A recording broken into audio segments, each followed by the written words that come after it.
दोस्तों, अगर आप ग्रुप डी या एनटीपीसी एग्जाम की तैयारी कर रहे हैं तो यह वीडियो आपके लिए बहुत ही खास होने वाली। इसमें प्रीवियस ईयर के जो बार बार एग्जाम पूछे जाते हैं वही क्वेश्चंस लिए गए हैं। चलिए वीडियो की शुरुआत करते हैं। वीडियो के अंत में फीडबैक जरूर दीजिएगा। देखते हैं पहला क्वेश्चन क्या है। पहला क्वेश्चन है, प्रकाश में किस प्रकार की तरंगे होती हैं। प्रकाश में किस प्रकार की तरंगे होती हैं। तो प्रकाश में जो तरंगे होती हैं वो अनुप्रस्थ तरंगे होती हैं। राइट आंसर हो जाएगा ऑप्शन ए, अनुप्रस्थ तरंगे। चलते हैं अगले प्रश्न की ओर। अगला प्रश्न आपसे पूछा, आरएनए की खोज किसने की थी। आरएनए जिसका फुल फॉर्म होता है राइबो न्यूक्लिक एसिड, इसकी खोज किसने की थी आपसे पूछा है। तो इसका राइट आंसर हो जाएगा option B, Friedrich Miescher. Friedrich Miescher ने आरएनए की खोज की थी। चलते हैं अगले प्रश्न की ओर। अगला प्रश्न आपसे पूछा है, द्रवों में प्रवाह की गति को कौन सा नियम नियंत्रित करता है। द्रवों में प्रवाह की गति को कौन सा नियम नियंत्रित करता है। तो इसके लिए जो नियम है वो बर्नौली का सिद्धांत है। बर्नौली का सिद्धांत इस क्वेश्चन का राइट आंसर हो जाएगा। चलते हैं अगले प्रश्न की ओर। अगला प्रश्न आपसे पूछा है, वायुमंडलीय दाब मापने के लिए किस यंत्र का उपयोग किया जाता है। वायुमंडलीय दाब मापने के लिए किस यंत्र का उपयोग किया जाता है। तो इस क्वेश्चन का जो राइट आंसर हो जाएगा वो हो जाएगा बैरोमीटर। बैरोमीटर से वायुमंडलीय दाब को मापते हैं। चलते हैं अगले प्रश्न की ओर। अगला प्रश्न आपसे पूछा है, एंटीबायोटिक का आविष्कार किसने किया था। एंटीबायोटिक का आविष्कार किसने किया था। तो एंटीबायोटिक का जो आविष्कार किया था वो अलेक्जेंडर फ्लेमिंग ने किया था। राइट आंसर हो जाएगा ऑप्शन ए, अलेक्जेंडर फ्लेमिंग ने एंटीबायोटिक का आविष्कार किया था। चलते हैं अगले प्रश्न की ओर। अगला प्रश्न आपसे पूछा है, ब्लड ग्रुप की खोज किसने की थी। ब्लड ग्रुप की खोज किसने की थी। तो Karl Landsteiner. Karl Landsteiner ने ब्लड ग्रुप की खोज की थी। चलते हैं अगले प्रश्न की ओर। अगला प्रश्न आपसे पूछा है, सूर्य की ऊर्जा किस प्रक्रिया के कारण उत्पन्न होती है। सूर्य की ऊर्जा किस प्रक्रिया के कारण उत्पन्न होती है। तो इस क्वेश्चन का जो राइट आंसर हो जाएगा वो हो जाएगा option A, nuclear fusion. Nuclear fusion के कारण सूर्य की ऊर्जा की प्रक्रिया के कारण उत्पन्न होती है, न्यूक्लियर फ्यूजन के कारण। चलते हैं अगले प्रश्न की ओर। अगला प्रश्न आपसे पूछा है, सबसे अधिक विद्युत ऋणात्मक तत्व कौन सा है। सबसे अधिक विद्युत ऋणात्मक तत्व कौन सा है। तो इस क्वेश्चन का जो राइट आंसर हो जाएगा वो हो जाएगा ऑप्शन सी, फ्लोरीन। फ्लोरीन इस क्वेश्चन का राइट आंसर हो जाएगा। चलते हैं अगले प्रश्न की ओर। अगला प्रश्न आपसे पूछा है, भारी जल का रासायनिक सूत्र क्या है। भारी जल का रासायनिक सूत्र क्या है। तो भारी जल का जो रासायनिक सूत्र है वह D2O है। D2O भारी जल का रासायनिक सूत्र है। यह नाभ के विखंडन में मंदक के रूप में कार्य करता है। चलते हैं अगले क्वेश्चन की ओर। अगला क्वेश्चन आपसे पूछा है, किसी पदार्थ की परमाणु संख्या क्या दर्शाती है। किसी पदार्थ की परमाणु संख्या क्या दर्शाती है। तो वो प्रोटॉन की संख्या को दर्शाती है। राइट आंसर हो जाएगा प्रोटॉन की संख्या। चलते हैं अगले प्रश्न की ओर। अगला प्रश्न आपसे पूछा है, विश्व जनसंख्या दिवस कब मनाया जाता है। विश्व जनसंख्या दिवस कब मनाया जाता है। तो विश्व जनसंख्या दिवस जो मनाया जाता है वह 11 जुलाई को मनाया जाता है। 11 जुलाई को विश्व जनसंख्या दिवस के रूप में मनाया जाता है। चलते हैं अगले प्रश्न की ओर। अगला प्रश्न आपसे पूछा है, पृथ्वी दिवस किस दिन मनाया जाता है। पृथ्वी दिवस किस दिन मनाया जाता है। तो पृथ्वी दिवस जो मनाया जाता है वो 22 अप्रैल को मनाया जाता है। 22 अप्रैल को पृथ्वी दिवस मनाया जाता है। ऑप्शन में दिया है 5 जून। 5 जून को विश्व पर्यावरण दिवस मनाया जाता है। विश्व पर्यावरण दिवस मनाया जाता है 5 जून को। ऑप्शन में दिया है 8 मार्च। तो 8 मार्च को लोग अंतर्राष्ट्रीय महिला दिवस मनाते हैं। अंतर्राष्ट्रीय महिला दिवस मनाते हैं 8 मार्च को। 1 मई को हम लोग जो मनाते हैं विश्व श्रम दिवस मनाते हैं। चलते हैं अगले क्वेश्चन की ओर। अगला क्वेश्चन आपसे पूछा है, राष्ट्रीय विज्ञान दिवस किस वैज्ञानिक की खोज को समर्पित है। तो राष्ट्रीय विज्ञान दिवस जो है वह सीवी रमन की खोज को समर्पित है। सीवी रमन की खोज को समर्पित है। सीवी रमन को 1930 में भौतिक का नोबेल पुरस्कार मिला रमन इफेक्ट के लिए। अगला क्वेश्चन आपसे पूछा, विश्व व्यापार संगठन वर्ल्ड ट्रेड ऑर्गेनाइजेशन का मुख्यालय कहाँ स्थित है। तो इस क्वेश्चन का जो राइट आंसर हो जाएगा वो हो जाएगा जेनेवा स्विट्जरलैंड में। जेनेवा स्विट्जरलैंड में विश्व व्यापार संगठन का मुख्यालय स्थित है। चलते हैं अगले क्वेश्चन की ओर।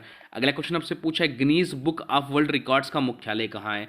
Guinness book of world records का मुख्यालय कहाँ स्थित है। तो इसका राइट आंसर हो जाएगा लंदन में स्थित है। और इसकी जो शुरुआत हुई वह 1955 से हुई, यह भी ध्यान रखिएगा। चलते हैं अगले क्वेश्चन की ओर। अगला क्वेश्चन हमसे पूछा है, हाइड्रोक्लोरिक एसिड का पीएच मान कितना होता है। हाइड्रोक्लोरिक एसिड का पीएच मान कितना होता है। तो हाइड्रोक्लोरिक एसिड का जो पीएच मान होता है वह 1 होता है। राइट आंसर हो जाएगा ऑप्शन ए 1। चलते हैं अगले क्वेश्चन की ओर। अगला क्वेश्चन आपसे पूछा है, मानव शरीर में एड्रीनल ग्रंथि कहाँ स्थित है। मानव शरीर में एड्रीनल ग्रंथि कहाँ स्थित है। उसका राइट आंसर हो जाएगा गुर्दे के ऊपर। गुर्दे के ऊपर जो होता है एड्रीनल ग्रंथि होती है। चलते हैं अगले प्रश्न की ओर। अगला प्रश्न आपसे पूछे, दक्कन का पठार किन नदियों के बीच स्थित है। दक्कन का पठार किन नदियों के बीच में स्थित है? तो उसका राइट आंसर जो हो जाएगा वो हो जाएगा ऑप्शन बी, नर्मदा और कावेरी के बीच में स्थित है दक्कन का पठार। चलते हैं अगले प्रश्न की ओर। अगला प्रश्न आपसे पूछा है, राजा राममोहन राय ने किस वर्ष ब्रह्म समाज की स्थापना की थी? राजा राममोहन राय ने किस वर्ष ब्रह्म समाज की स्थापना की थी? तो 1828 में राजा राममोहन राय ने ब्रह्म समाज की स्थापना की थी। इन्हें इन्हें आधुनिक भारत का पिता कहा जाता है। चलते हैं नेक्स्ट क्वेश्चन की ओर। अगला क्वेश्चन हमसे पूछा है, साइबेरियाई पठार किस महाद्वीप में स्थित है? साइबेरियाई पठार किस महाद्वीप में स्थित है? तो इस क्वेश्चन का जो राइट आंसर हो जाएगा वो हो जाएगा ऑप्शन है, एशिया में स्थित है साइबेरियाई पठार। चलते हैं अगले क्वेश्चन की ओर।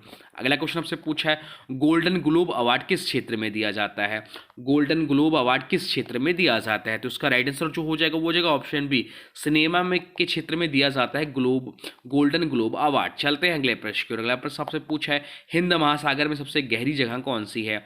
हिंद महासागर में सबसे गहरी जगह कौन सी है? तो इस क्वेश्चन का जो राइट आंसर हो जाएगा वो हो जाएगा जावा ट्रेंच। जावा ट्रेंच जो है वह हिंद महासागर में सबसे गहरी जगह है। चलते हैं अगले प्रश्न की ओर। अगला प्रश्न आपसे पूछा है, भारतीय संसद में एक वित्त विधेयक कितनी बार पढ़ा जा सकता है? भारतीय संसद में एक वित्त विधेयक कितनी बार पढ़ा जा सकता है? तो इसका जो राइट आंसर हो जाएगा वो हो जाएगा ऑप्शन बी, ऑप्शन सी, 3 बार पढ़ा जा सकता है। चलते हैं अगले प्रश्न की ओर। अगला प्रश्न आपसे पूछा है, ध्वनि तरंग निर्वात में यात्रा क्यों नहीं कर सकती?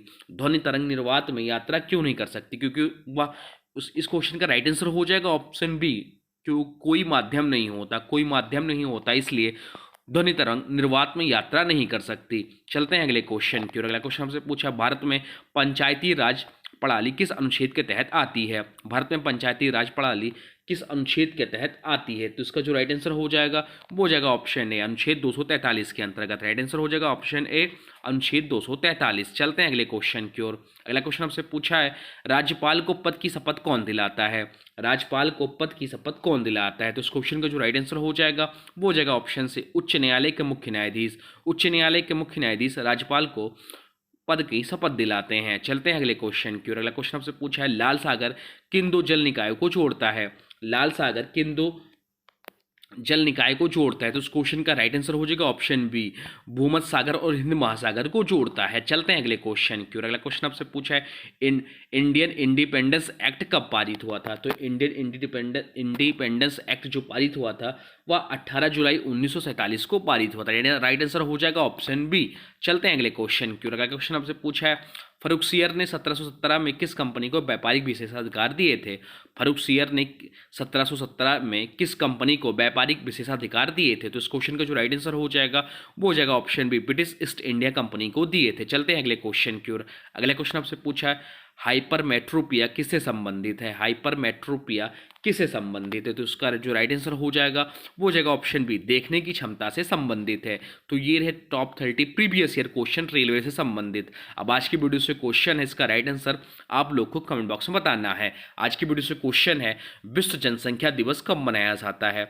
विश्व जनसंख्या दिवस कब मनाया जाता है? इसका जो भी राइट आंसर होगा कमेंट बॉक्स में जरूर बताइएगा। साथ साथ वीडियो कैसा लगा इसके बारे में भी जरूर बताइएगा। हाँ देखिए, अभी तक आपने वीडियो को लाइक नहीं किया तो प्लीज़ वीडियो को लाइक कर दीजिए और चैनल पर नए चैनल को सब्सक्राइब भी कर लीजिए। चलिए मिलते हैं एक नए वीडियो में, तब तक के लिए thanks for watching railway exam target. For more update please subscribe railway exam target channel को।